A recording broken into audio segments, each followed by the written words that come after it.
want to say something strong here. We are going to push this reset button today. It's our promise that you're going to get this because we know it so powerfully and you're willing to listen. And in the hours that we are together, you will find resonance with your point of power.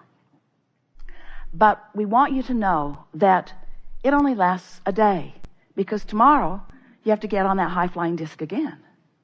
And the next day, you want to get on that high-flying disc again. And we want to say to you that you were born on it. How do I get on the high-flying disc? Well, you were born there. I know, but that was a long time ago. Now how do I get on it? Well, you have the potential of being on it every morning unless you remember something unpleasant from yesterday. In other words, when you wake up, what disc do you jump on? Oh, yeah, I got to go to work. Yeah. Going to be a lot of traffic today. Better hurry. Oh, it's going to be hot again today. Or maybe you wake up into a household full of confusion and you just want to pull the pillow over your head and not get up. We want you, before you go to bed or before you go to sleep, to pre-pave your morning and say to yourself, in the morning, I'm going to wake up on the high-flying disc, and I'm going to acknowledge that I'm there, and I'm going to milk it as best I can. Now, you might not make it till breakfast. You might not even make it till you get out of bed. Esther has begun saying, she's been doing this for about 6 weeks now, and after about day 20, it became really, really easy to do. And she began saying to herself, oh, I'm awake. A startling and profound announcement to herself. I'm awake. For a while she'd say, damn, I'm awake. I'm awake. I'm awake. Am I going to go back to sleep? Because sometimes she has the luxury of doing that. Or am I going to get up? Now, this was an important thing for her to acknowledge, because if she's going to go back to sleep, she doesn't want any thoughts to get going, except thoughts of slumber. But if she's going to get up, she wants to make sure that the thoughts that she's thinking are thoughts that will be valuable to her. She wants to make sure that they are high-flying thoughts. And so usually she begins with some strong statement of appreciation of something that's very easy for her to appreciate.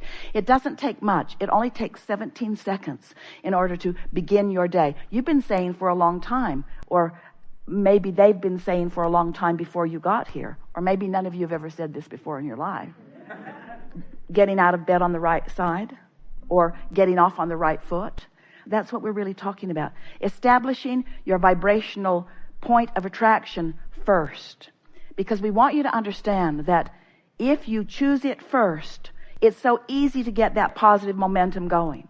But if you wait until you've, without meaning to, by default, picked up and carried over some negative momentum, then it's harder for you to shift from that negative momentum. We like the analogy.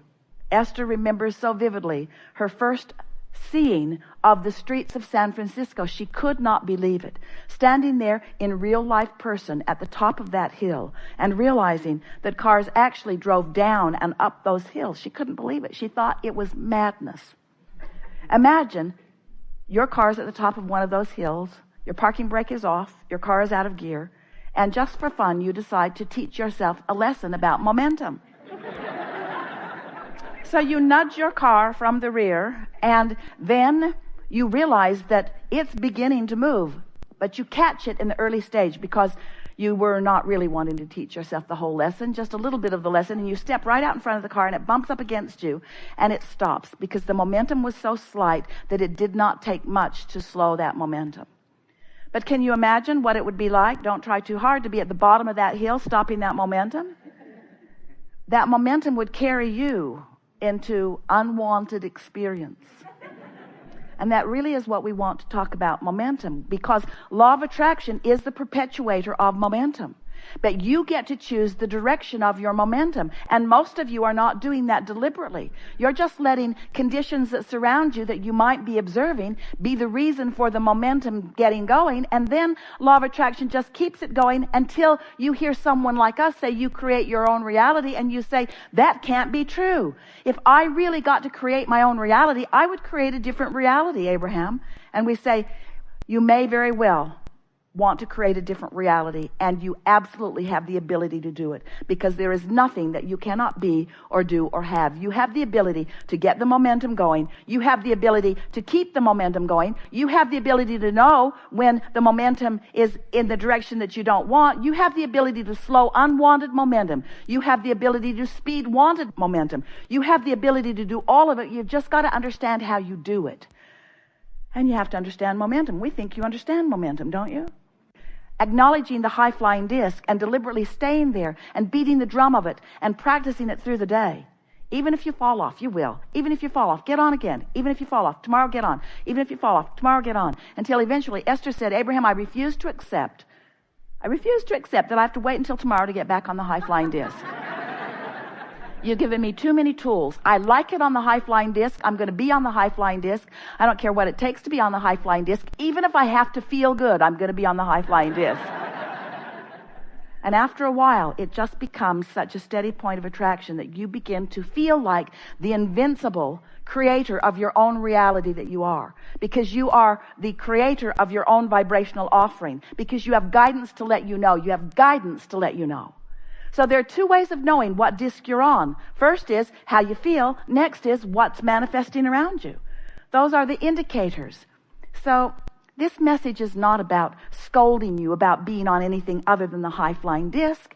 You get to be wherever you want to be, and sometimes being on those lower discs is really a clarifying experience. For a while, Esther was hard on herself when she knew she was not on the high-flying disc. She would be really mad at herself for not having the self-discipline to stay there. And we would say to her once she would come back into earshot of us, Esther, these are not negative moments. These are not bad moments. These are not wrong moments. These are clarifying moments. And how wonderful it will be for all of you when you're consistently hanging out on that high-flying disc. And then you have those little clarifying dips that just keep parlaying you into more and more and more clarity about who you are and what you want. Life is supposed to feel good to you, and it's not supposed to feel good later. It's not about planning that vacation or looking forward to retirement or waiting for your dream mate or your dream home or your dream vacation. It's not about waiting for something good to happen. It's about being in a place that the good stuff can rendezvous with you right now, you see. And you have the ability to control your vibration so that good stuff is rendezvousing with you right now. And you're going to reach the place where you're even willing to say the stuff that you didn't think you wanted that rendezvoused with you was still good stuff. Because out of it comes clarity. Out of it comes expansion. Out of it comes more potential for more good feeling. You have control of the way you feel.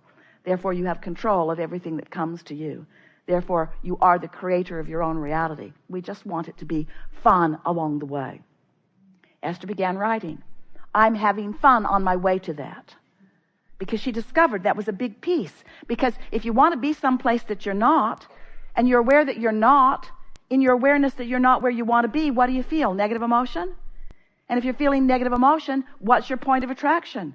And if you're not on the disc where you're going to rendezvous with what you want, and you're on a disc where you're going to rendezvous with what you don't want, you're sort of kind of getting how this is.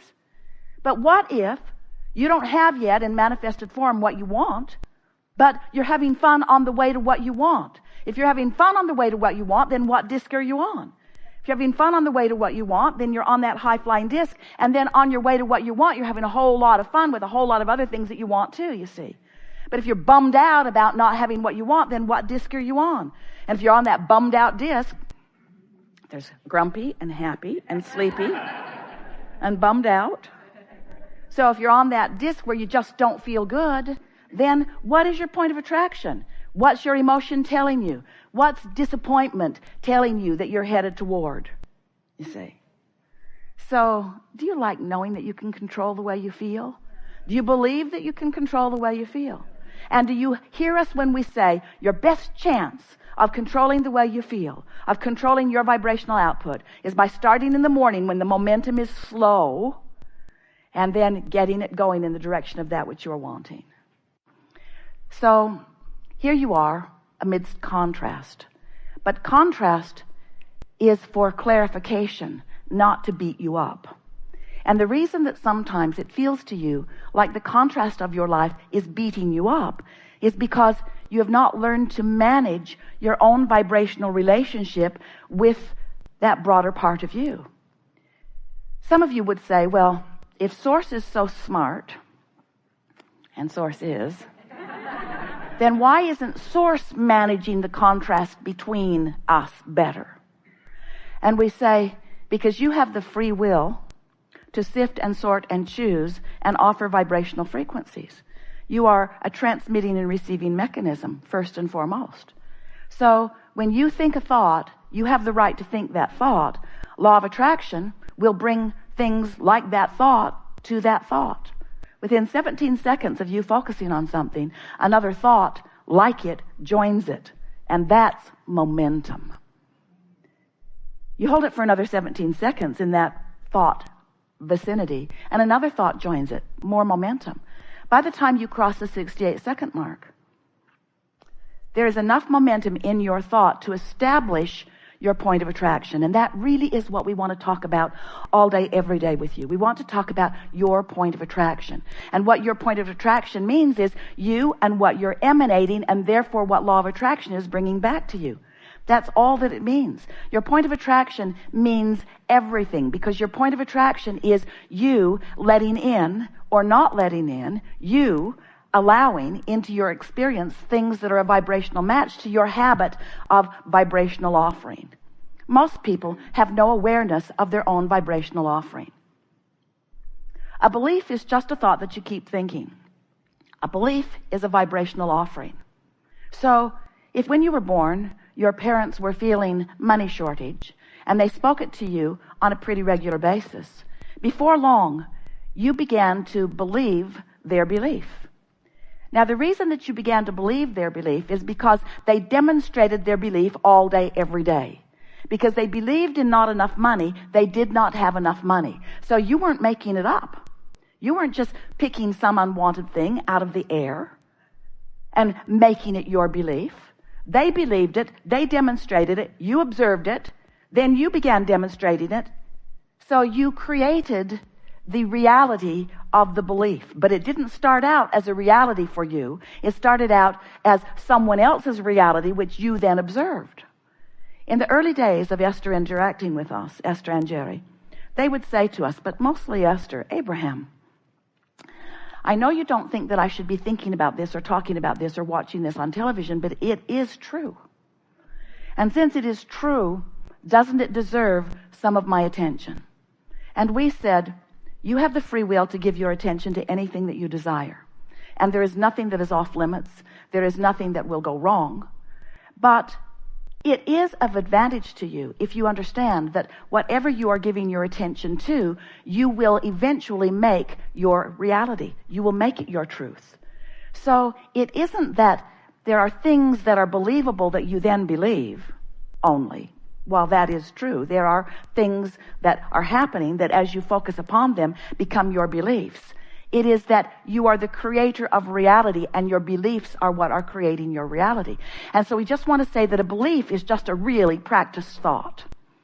So we think you understand that. In fact, we can feel that you even accept that. You accept that you create your own reality, don't you? So as you are standing in your now, whether you are thinking about the past, memory, or whether you are exploring the present through observation, or whether you are imagining into the future, you're doing it right now. And right now, while you're doing it, you're offering a signal that law of attraction is responding to. So it doesn't matter if it's the past or the present or the future that you're contemplating. Your contemplation and the vibrational content of that contemplation matters. In fact, it's everything. It's your point of attraction. What a good day. What a high-flying good day. So, what do you now know that you didn't know a few hours ago? Because we believe that in the beginning of this day that you knew that this is a vibrational universe, conceptually. And we believe that you knew that you are the creator of your own reality, conceptually. And we believe that you knew that contrast was providing the specific details of your desire, and that when we asked that opening question, do you know what you want? That question formulated within